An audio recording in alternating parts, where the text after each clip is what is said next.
Judge Judy declares hush money case against good businessman Donald Trump is nonsense. Ladies and gentlemen, welcome to Judge Judy News Channel.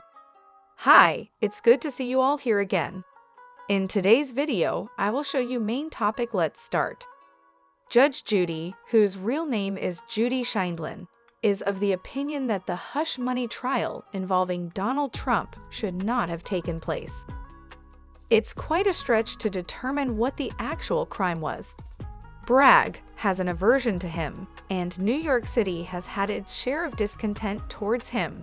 Scheindlin remarked regarding the 77-year-old Trump in Manhattan District Attorney Alvin Bragg during June 21 episode of Who's Talking to Chris Wallace, available for streaming on Max.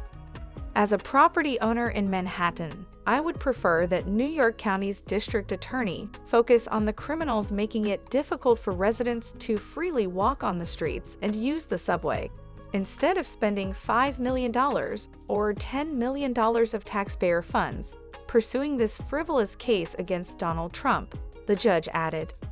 As previously reported by Oak, Trump was convicted on all 34 counts of falsifying business records connected to the alleged payment made to Stormy Daniels to silence her regarding their supposed affair prior to the 2016 election. The 81-year-old television personality expressed strong criticism of Bragg, who initiated the case against the former president, the first to be a convicted felon.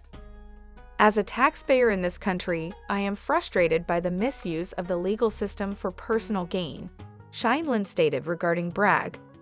When asked by the CNN anchor for her thoughts on Trump, she replied, "I believe he was a successful businessman and a strong real estate figure. He certainly excelled on The Apprentice." Wallace then inquired about Trump's presidency. "I don't believe Donald should have been president," said Scheindlin, who endorsed former GOP presidential candidate Nikki Haley. "I also think it's likely that Donald himself did not anticipate becoming president." Scheindlin remarked on Haley in an op-ed, "For 50 years, I have deliberately steered clear of politics, aside from voting. However, the current circumstances in our country have prompted me to come forward. I feel it's time to speak candidly and sincerely, no matter the repercussions." DOJ charges 3 in Iranian plot to kill Donald Trump. The Justice Department on Friday announced federal charges against 3 people in a thwarted Iranian plot to kill Donald Trump before the presidential election. According to court documents, Iranian officials asked one of the men charged, Farhad Shakari, in September to focus on surveilling and ultimately assassinating Trump. Shakari is still at large in Iran, the Justice Department said.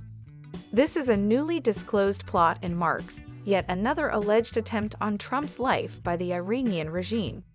Prosecutors allege Shakari, who participated in recorded conversations with law enforcement, was originally tasked by Iran's Revolutionary Guard Corps to carrying out other assassinations against U.S. and Israeli citizens inside the U.S.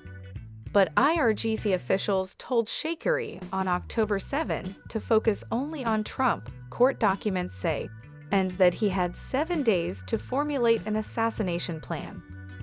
Shakari, who is an Afghan national residing in Tehran, told investigators that if he was unable to come up with a plan in that timeframe, the IRG would wait until after the presidential election to move forward, as they believe Trump would lose.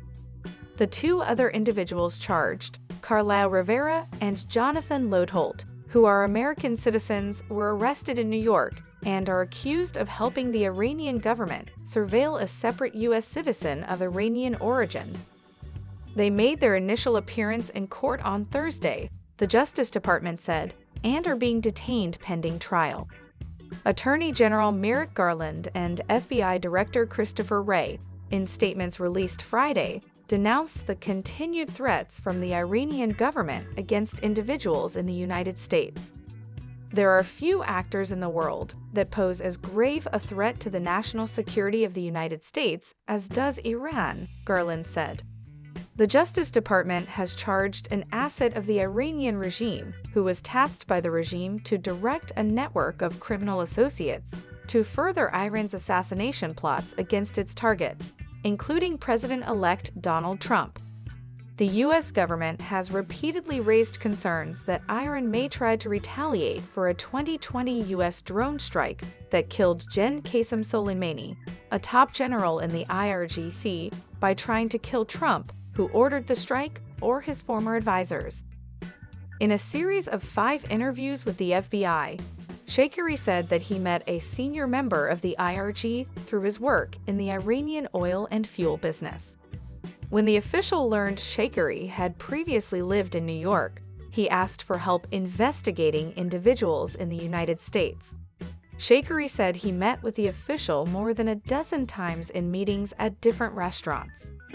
According to court documents, Shekari relied on a network of criminal associates he met during his time in New York's prison system to supply Iranian officials with operatives in the U.S.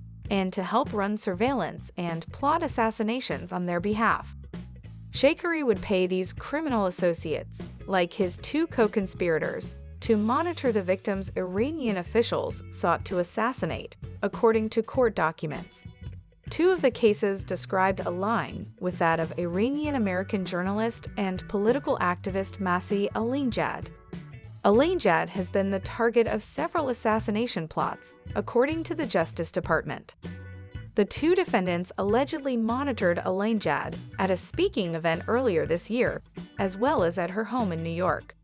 In one voice memo between the defendants, Rivera told the others, "This *titch is hard to catch, bro.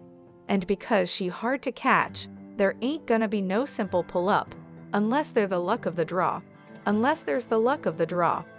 In other memos, the defendants discussed where Alinejad spent her time in her home and how best to carry out an assassination. According to the complaint, Rivera and Lotholt discussed a payment of $100,000 with Shekari to take care of it already, but wanted the payment up front. IRG officials, prosecutors say, also asked Shekari to help plan a mass shooting targeting Israeli tourists in Sri Lanka, prompting U.S. and Sri Lankan authorities to warn travelers about threats of an attack. Shekari also said he was tasked with surveilling and assassinating 2 individuals described only as Jewish businesspeople living in New York City. At special counsel's request, judge pauses upcoming deadlines in Trump's election interference case. Ladies and gentlemen, welcome to Judge Judy News Channel. Hi, it's good to see you all here again. In today's video, I will show you main topic. Let's start. The judge in former President Donald Trump's federal election interference case has paused all upcoming deadlines in the case, after special counsel Jack Smith filed a motion Friday requesting the pause. As ABC News previously reported, Smith and the Justice Department are in talks about the best way to wind down the election case and his classified documents case, following Trump's election victory on Tuesday. The decision is based on long-standing Department of Justice policy that a sitting president cannot face criminal prosecution while in office, sources said. As a result of the election held on November 5, 2024, the defendant is expected to be certified as president-elect on January 6, 2025, and inaugurated on January 20, 2025, Smith's Friday filing said. The government respectfully requests that the court vacate the remaining deadlines in the pretrial schedule to afford the government time to assess this unprecedented circumstance and determine the appropriate course going forward consistent with Department of Justice policy. By December 2, 2024, the government will file a status report or otherwise inform the court of the result of its deliberations. The government has consulted with defense counsel, who do not object to this request, said the filing. U.S. District Judge Tanya Chutkan quickly granted Smith's request, writing, "All remaining deadlines in the pretrial schedule are vacated. By December 2, 2024, the government shall file a status report indicating its proposed course for this case going forward." Trump last year pleaded not guilty to federal charges of undertaking a criminal scheme to overturn the results of the 2020 election in order to remain in power. Smith subsequently charged Trump in a superseding indictment that was adjusted to respect the Supreme Court's July ruling that Trump is entitled to immunity from criminal prosecution for official acts undertaken as president. Judge Chutkan has been in the process of considering how the case should proceed in light of the Supreme Court's immunity ruling.